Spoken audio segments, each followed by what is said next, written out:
Liverpool 2, AC Milan 4 in pre-season. We're going to break down the game for you. 4 goals conceded, certainly going to be a concern for Liverpool, but loads of bright sparks, especially in that first half from Wirtz. Hit the like button. Make sure you're subscribing. This is the Full Fan Highlight Show. Let's do it.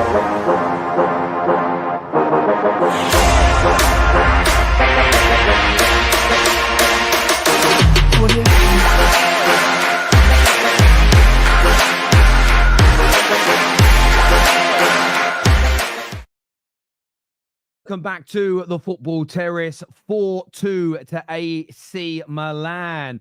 Not a lot of people saw that coming with how good Liverpool have been during pre-season so far, the investment in new players, and of course after Arsenal comprehensively beating the exact same AC Milan team just 4 to 5 days ago. But look, it's pre-season. Fitness is the most important element. I'm not going to yield on that.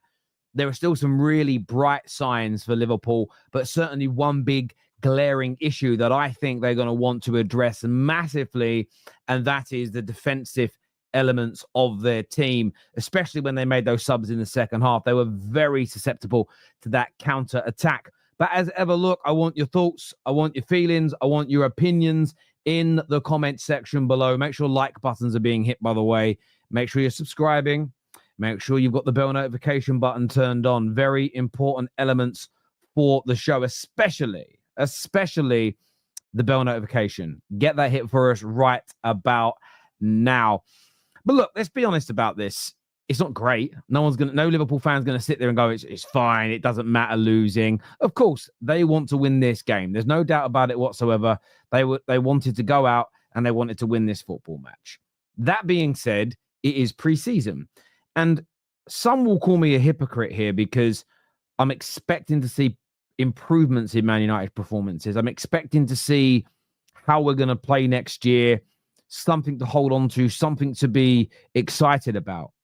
From a Liverpool standpoint and point of view, we saw that tonight. We saw how they're going to play. We saw the creativity. Much better team in the first half with more of their first 11 on the football pitch. And even in the second half, they conceded the counter-attack goals, but at the same time, they were still looking dangerous. They were still creating opportunities. They did bring it back to 3-2. I mean, the calamity at the end between Simicast and the keeper, is it Mamash Davila? Is that how you pronounce his name? I'm going to end up saying it wrong. How do you say it?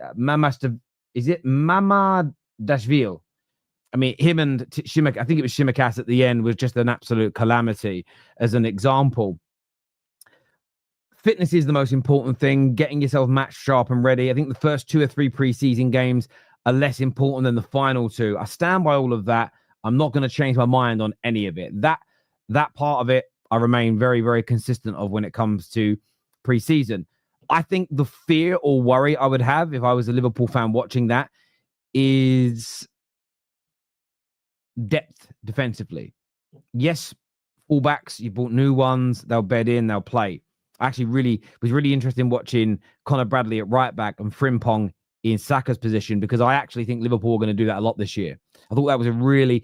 I brought that up on a show when Liverpool signed Frimpong, and it kind of got laughed at. And I know it's pre-season, but I think they'll experiment with it. I didn't think Frimpong was... I think it was very, very dangerous in that second half. And for someone to sometimes cover Mo Salah as he's getting older in that position, I think is key. It means you can keep developing Conor Bradley. I never felt that it was going to be Frimpong at right back every week. There's great rotation and versatility there. But of course, Van Dijk, by the way, I didn't think Van Dijk defended very well for the first goal at all. He did that. Us rivals would call it defending with his aura. He didn't get close enough to Leao on the outside and just thundered the ball into the far top corner.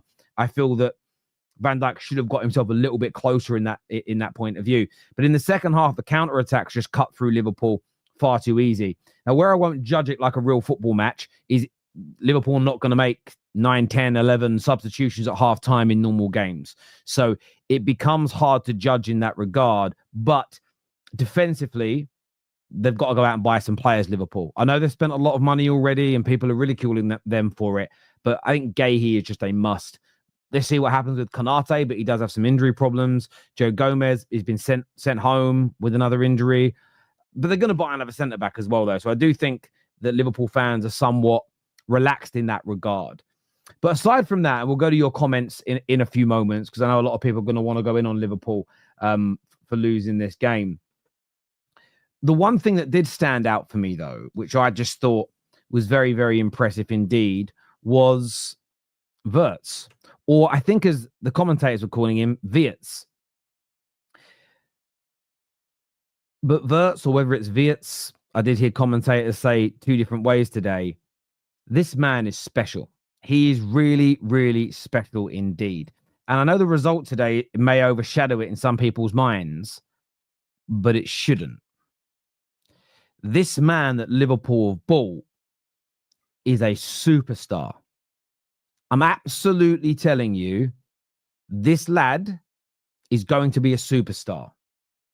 That first half performance, and it wasn't a little glimpse here, a little glimpse there. That first half performance from Wirtz, or Wirtz, whichever way, I do think it's Wirtz. They were saying on the commentary that that's how they say it in Germany, Wirtz. The way he can beat a man is impeccable. His touch, his half turn, how he picks. You know when Phil Foden's at his absolute best and he picks that ball up on the half turn, one of the best in the world at doing it. Wirtz is exactly the same. He gets the ball in areas where he's got centre backs just behind him, midfielders just ahead of him. He's surrounded and he's able to turn. He's able to then accelerate into the space. And the one thing I'd say about this AC Milan team today is they were very physical. They had a lot of speed, they had a lot of power, and he was able to consistently create space for himself. And that is a commodity in football that is very rarely discussed, seldom talked about, and maybe not even understood. As a young man watching football, whether it was watching Sunday League football, Premier League football, whatever football with my dad would always say to me, any footballer who looks like he has all the time in the world, any footballer that just looks like, to the untrained eye, looks like no one's challenging him, or he's got all this space to work in. My dad always used to tell me they were very, very highly skilled footballers. And the reason he would say that is because they create that space for themselves. That extra yard or two of space they're able to make by reading the situation, selling a defender, having that either that low center of gravity or the ability to quickly maneuver themselves into that space. That extra few seconds it buys them enables them to just create and score and dictate to a higher degree. And I was watching Wirtz do that today. Very, very impressive indeed. Now, aside from that, what he can also do is he has this ability to move around. His movement before receiving the ball in the pockets is also brilliant as well. But then it's his first touch. Then it's his 1-2s. Then it's his sort of approach play with teammates. There was a moment where I thought that Salah should have actually shot very early in the first half. There was some wonderful interplay between Mo Salah and Fury and Wirtz. And it was brilliant. It was just brilliant. And I was watching him, and I can't lie to you, jealousy was coursing through my veins.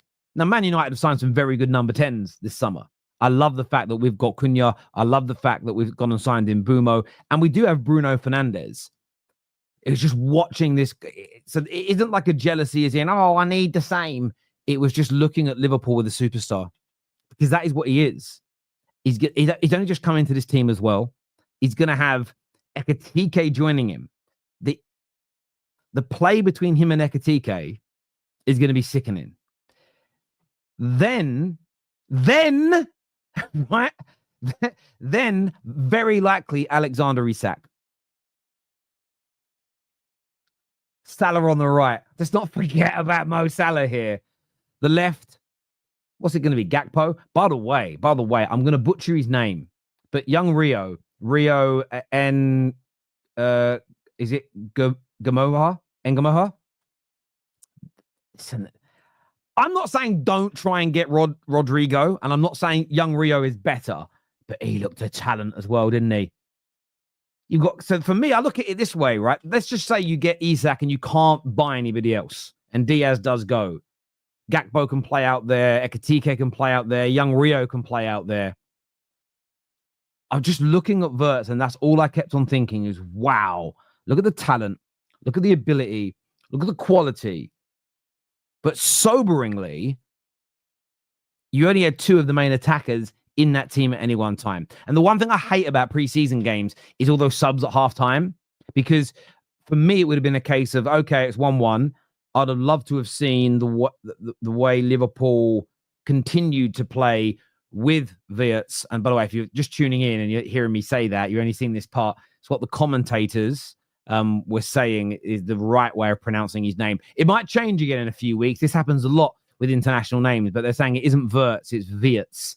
So I'm going to bow down to their superior knowledge on the commentary team, because they often have that inside knowledge and talk to the players. But he's amazing. And the result today, yes, it's 4-2, but it's a non-competitive game. And I still think Slot will be taking a lot of positives out of this game. I think he'll be looking at it, and I think he'll be thinking, look, if Van Dijk was on the pitch and Konate's on the pitch and the main keeper's on the pitch and Salah's on the pitch and Wirtz is on the pitch, I don't think you can see 2 very early goals in the second half in that way. I don't personally. I also think you had more quality when you were pinning them back. Some of the young players, some of the less talented players were in great positions in that second half. They just weren't pulling the trigger. So that's why if someone calls me out and says, Terry, but you really want to see Man United play better in pre-season, why wouldn't you hold your biggest rivals up to the same standard? Well, I know what Liverpool can do. I know what Liverpool are capable of. I've seen Liverpool do it before. What I'm actually focusing on as a rival is all these new little peccadillos, all these new little pieces they're adding to their team. What is it going to bring? What is it going to look like when they're all in unison? And looking at Florian Wirtz, scary as fuck. Rivals can jump on this 4-2 defeat. They can jump on it like a bitch in heat. They can banter Liverpool. They can laugh at Liverpool. But this result is going to be inconsequential when it comes to the season. The same as, do I think Spurs drawing with Wickham is a sign of their season ahead? No. Do I think Man United drawing 0-0 with Leeds is a guarantee that we won't be better next season? No, not at all. Not at all. Not at all. Because I watched the Arsenal game versus AC Milan. The first 20 minutes, AC Milan had a lot of counter-attacks. They just didn't score. Then they were kind of pinned back for the majority of the game by Arsenal. It was very similar. It's just that Arsenal didn't concede and took a chance. But you can see who the better 2 teams were. And if Liverpool played that game again 10 more times, they wouldn't get beat 4-2. So as a rival, I could banter it for 5 minutes, give myself a little shot of dopamine. But again, what I'd be doing is deluding myself about how good this Liverpool team is. And I'd rather just focus on what's to come in reality rather than some kind of superficial nonsense banter over a preseason game. I'm not going to. You can do it. Feel free to. I'm not controlling anybody here. I just can't do it myself because I feel like it would just be setting myself up for failure. But overall, as I say, not a great result. But looking at Wirtz, looking at Frimpong as well, I thought the fact that he can play in that right wing position, I think that's going to be so important for Liverpool. I think it's going to pay dividends. It's going to be a lot of fruit yielded from that labour this season because they're going to be able to bring someone on who is dangerous, genuinely dangerous in that position. Now, whether or not, because I watched a lot of Bayer Leverkusen's games last season and the season before, he played in attack more than he played even wing back for me. The amount of times I'd see him as a wing back, but he was in the attacking roles. So I wouldn't be surprised to see a lot more of that, especially in games where you maybe want more defensive stability. Conor Bradley is often the better player to be used there.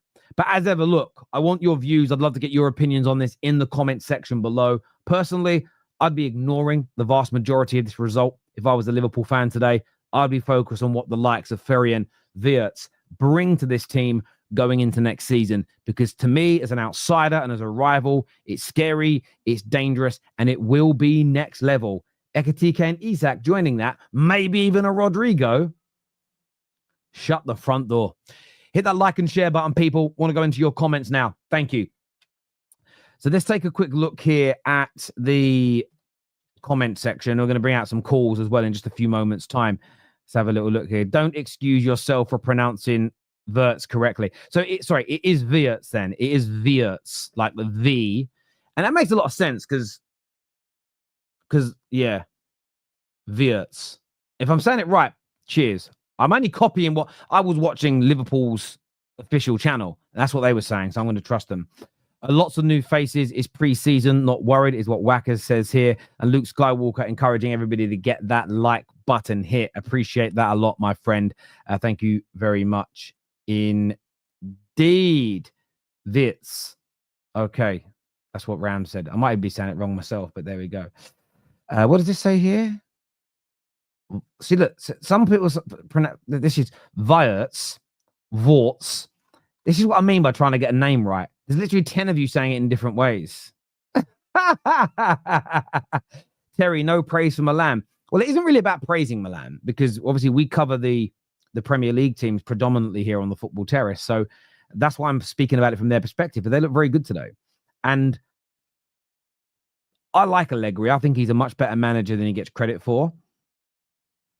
If they had some more power, some more pace, some more speed to that team, they could be very dangerous next year. If they sit in and defend well, as they did for large parts of that game, made it very hard for Liverpool and counter in that regards, that's where they're dangerous. The counter-attack was very, very good indeed. Igal and other Arsenal fans on Twitter talking about how Arsenal didn't lose to Milan. Guess Arsenal were favourites for the league. What I'm going to say is this, though. This is where the banter becomes tiring for a man of my age, is when Arsenal only won 1-0, it was bantered. Now Liverpool get beat 4-2 and everyone said it's just pre-season. It has to be. That's the problem with the banter era. People I think people defend their bad takes by going, it was banter, when they actually mean what they're saying. If Man United lose 4-2 tonight to West Ham, right? All hell's going to break loose. By the way, if we win 4-2, it will just be pre-season. It's just tiring. It's just boring. It really, really is. I think that's what the problem with it is, my friend. I try my best to keep the same energy. But there we go. Ram joining me first. We've got Aiden and Michael coming on with us as well. We've got to get Ram on to talk about Liverpool today. Ram, welcome back to the show, my friend. Obviously not the result you want, but what did you make of Liverpool overall today? Yeah, look, the result was poor. It's 4-2, not a great result. But at the end of the day, this is our first preseason game in Hong Kong against the top opposition. It's our first preseason game against top opposition, period. Our first game was Preston, the second one was Stoke behind closed doors. So there's so many positives to take out. I think the first thing we've got to talk about is Florian Wirtz. Like Terry, you said it correctly, it is Wirtz. So Wirtz, okay. Yeah. He looked really, really good today. And for a player that's playing out of position, playing as a number 9 when he's never played as a number 9 before, he was really, really good. And you could tell that he looked a bit uncomfortable playing as that centerpiece where he should be in between those pockets of space, getting the ball, picking up the ball, and interplaying with the likes of Salah, Szoboszlai, and Rio as well. He should have got 2 assists, arguably. I think Salah, you said it there, Salah's first chance, he should have put it on goal. Unfortunately, he didn't. And one ball he played towards Elliot, if it was Ekitike or Isak, they're getting on the end of that and putting it in the back. Yes, that ball. Oh my God, that turn, that touch, that turn, that run, that pass was amazing. Yeah, it was, and it's a shame because Elliot's played it to a guy that's 5'7" and doesn't have any ounce of pace. If he was a couple of inches taller or a little bit more pace, he would have got on the end of that. So I think overall it's been a great performance. I think all the new signings showed a little bit about them. I think Frimpong looks really, really bright when he on that right hand side, constantly taking on his man. Should have done better with that chance. I think should have taken a couple more touches, then put it across goal. And the only person that I would say that didn't look that great was Kirkez. I didn't really see much of him, unfortunately. But remains to be seen. He's still a quality player. So all in all, been a really good performance, getting the fitness up, which is great. And yeah, let the rival fans banter because at this moment, it's just coping for them. They're coping at the fact that they're scared. They are all scared about Liverpool and their prospects next season. So look, you guys could have your minutes of fun, but I guarantee at the start of the season, you guys will start crying when you see us play. So can I ask you one question? What's your thoughts about defensive cover needed? Because is that maybe one area of concern that you do have as a Liverpool fan? Yes. So in terms of defensive cover, we still look Terry. I don't know if you've heard Joe Gomez has picked up an Achilles injury, so we've now got two senior centre backs. We need to get centre back cover. I know for a fact Liverpool are still working on Gahey. I still think after the Isak deal's done, whatever happens with it, we are going to get a centre back. If we don't get a centre back, then questions have got to be asked. Like, you were working on a centre back for the entirety of the summer and then you don't end up getting it. But I am 85% sure we will bring in a centre back, whether that be Gahey, whether that be Charlie Cresswell or Leone from Parma. I think a centre back is needed. We can't rely on Konate and Van Dijk for an entire season. And Joe Gomez, even though he is reliable, injuries is a problem for him. And we just need more. We need more in that centre back position as well. I hear that. We've got Michael coming on in a little bit, who is not just a Liverpool fan; he's also German. So we'll get the proper pronunciation of Wirtz. We'll make sure that us Brits are saying it correctly, because we don't have problems with the Germans. We've been down that road before. It's great. You know, I like the German. I drive a German car. I drive a BMW, but that isn't even how you meant to say it either. I heard a German actually say BMW in the right way the other day, and I was like, shit. We really do butcher things here in England. But Aiden's joining us now. Aiden is a Manchester United fan. Let's see what Aiden's got to say. Yeah, I'm just going to keep it short because obviously I'm a Man United fan, but I watched a bit of the first half, about 40 minutes. I think Rio on that left wing, what a player. I even put on your tweet, Terry, from the Szoboszlai goal. The turn that he did in the switch of pace, he was just unreal that whole game, just running at Tomori constantly. He's one of those players who isn't scared at running at players, and he's able to create so much space on that left hand side. So I think Rio will be a very good player on the left hand, and possibly getting a lot more time for you lot. Also watching Wirtz, Wirtz. He was very good. He was very good in the number 10. And for the thing is, Salah, one of the chances in the first half where he should have shot, he tried to pass it back to Wirtz. So if he tries to, I think a lot more this season, if Salah is a lot less selfish, you lot will create a lot more chances and get more goals realistically.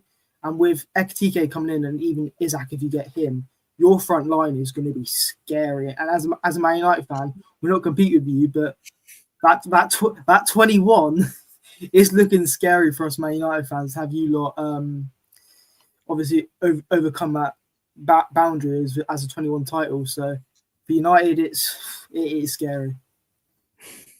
Yeah, listen, I agree with you. I mean, like I said, I think we could all jump on and go, you lost.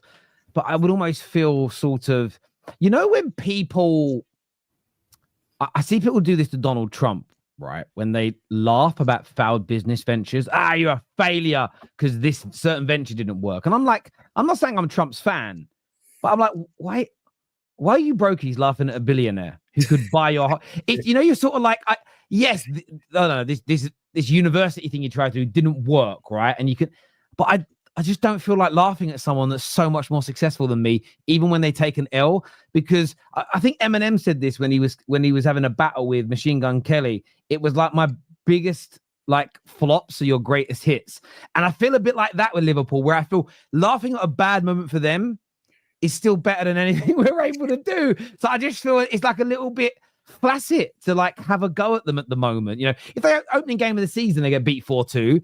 Different conversation, but yeah, I can't do it right now. Personally, I just can't do it. It's copium at the end of the day for the rivals. If they are bantering the result, it's copium because the last month and a bit has been W after W after W for Liverpool in the transfer market, getting whoever, acting like a big club, as I say. So right now it's just they're going to take as any L that we get as possible, and they're going to run with it. So I don't blame them, man. I don't blame them because we just win every single time at the end of the day. So there is one thing you lot need to look at, though, is that defence, because obviously a lot of times on the break you were getting done with Gravenberch playing at centre back for part of that game, and obviously Gomez out now, selling Nat Phillips and Kwanzaa. You lot need to get that defensive cover. If you don't, then you got two two senior centre backs and one injury could destroy the whole building block for the season realistically. Yeah, that's true. I don't want to see Tsimikas or Robertson as centre back for sure. So I know for a fact Liverpool will get a centre back for sure. I guarantee you that. Yeah, I can't see you not getting one personally. Aiden, mate, thanks for jumping on, brother. I really appreciate it. We'll chat again soon. Top man. Michael is joining us now. Welcome to the show, Michael. Good to see you here. Yeah, thank you very much. Good to see you as well. To clarify straight from the beginning, his name is Florian Wirtz. Wirtz. Yeah. Wirtz. Lovely. Well, thank you. So we have been saying it wrong. And how are you meant to say BMW? BMW. I'm driving the BMW as well. So BMW. Well, and that's why it's Wirtz, because it's not a W, it's a V, right? It's no, he is written. His name is written with a W, yes, but it's Wirtz. Wirtz. Okay, but it makes like the V sound. So I shouldn't call it BMW. I should call it BMW. Okay, there we go. I got it. I might start doing that to confuse people. What do you drive, a BMW? Don't lose their minds. BMW, yes, exactly. I've always wondered though, for VW, what would you say for that? VW. What? VW. Volvo. Okay. VW. Don't worry, I'm used to the butchering of German names and trademarks. I was living for 10 years in the UK. I'm used to it. So fair enough, my old mate. Fair enough. What do you, more importantly than how bad the English are at saying things, what did you make of your Liverpool side today? I have some concerns, and this is what you already addressed. It's the depth of the defense. Yeah. I was very sad when I heard that Joe Gomez was sent home because I love that guy. Yeah. But I was really wondering what's happening if Konate, who can also be quite injury prone, can't play. Yeah. So I think Gehi or whoever is a must for us. Yeah. And actually, in my view, even more important than Isak. Isak is a nice to have for me, but not a must have. So okay, so you would, what would you rather spend that money on, in your opinion? Where would you rather invest?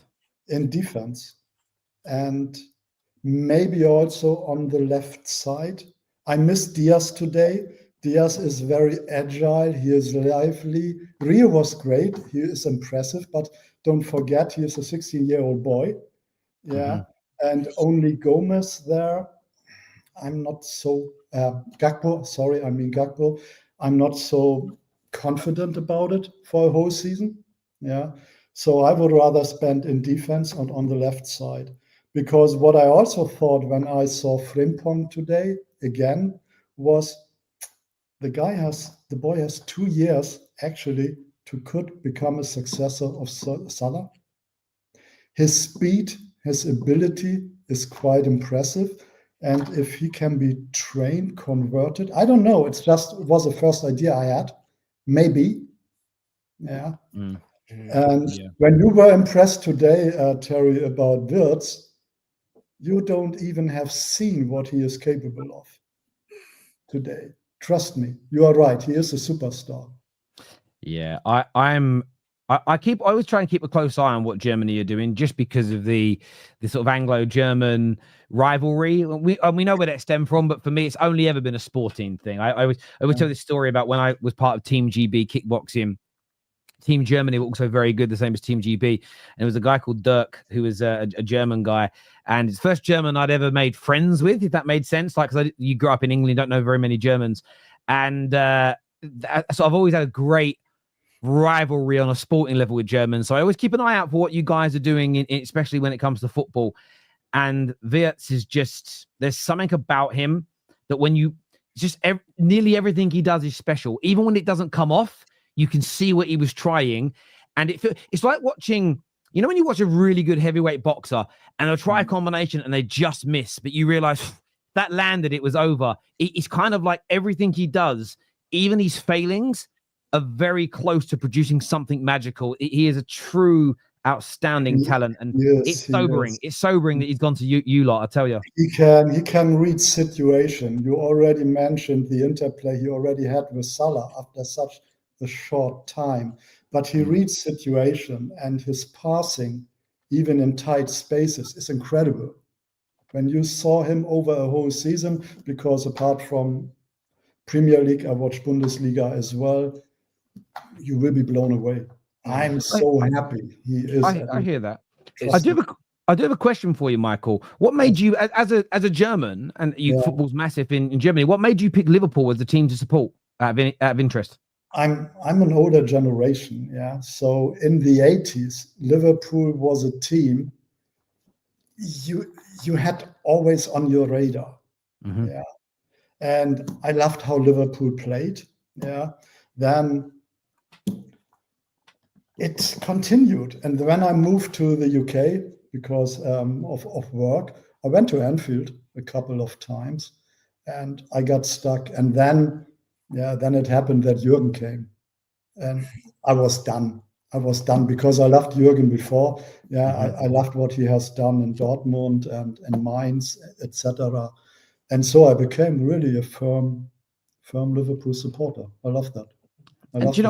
It's interesting you mentioned that about the 80s, because people don't realize that football wasn't as readily available on television in that era of the game, and people would often watch the team once in person, or it might be a special game that's on TV and it'd be watched, and people would just fall in love from different parts of the country or different parts of the world with a particular team. And this was happening in the 50s with Man United and the Busby Babes, because it was such a dominant and beautiful football team to watch, of course, until the ironically, I was talking the Munich air disaster.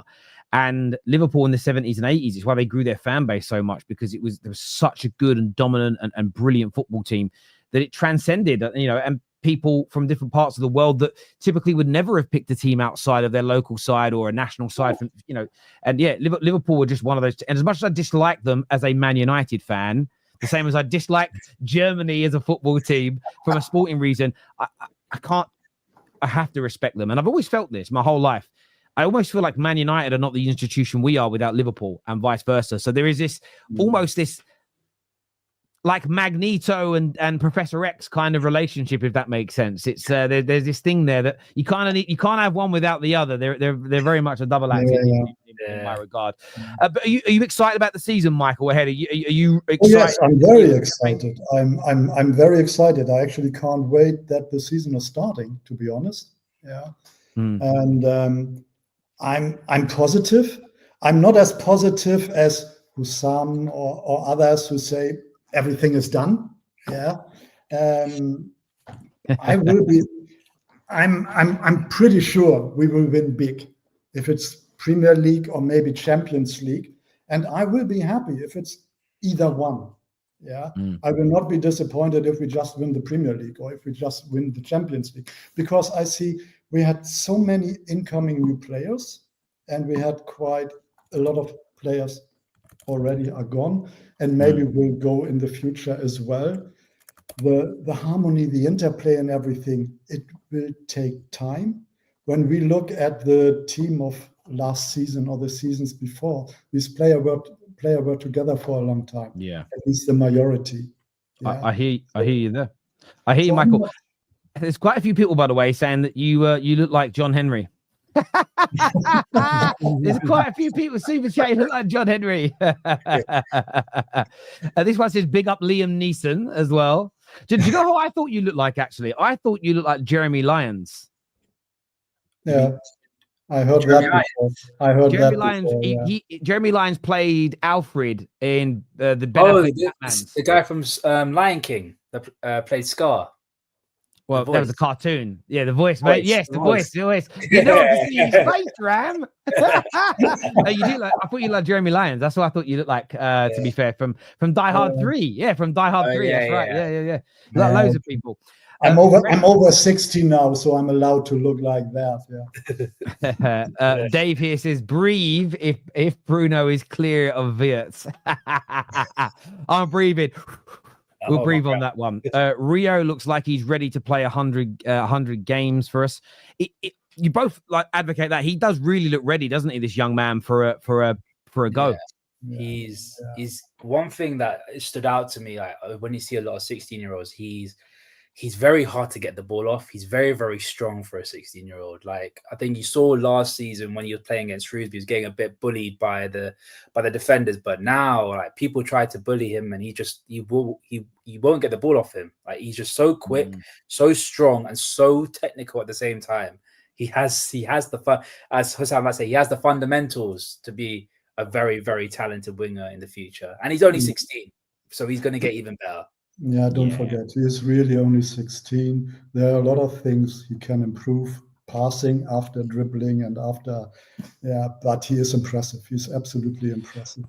Yeah, I like the look of him today as well. Very, very, very talented. And, you know, I'm not saying don't get Rodrigo, but there is also, and I know football fans nowadays, everything's about for the here and now, but you do have to sometimes look at players like that. And I get, make people fight for first team places, but if I was a Liverpool fan, I'd be looking at him after this game today and some of the appearances last year and saying maybe give him, you know, some opportunities. And someone just sent this into me. I've got to put it up on the screen because it's true. You do look like him, my friend. I mean, you do look like Jerry Irons. You really do. Jeremy Irons, yes. That's legit, bruv. That's legit. That's legit.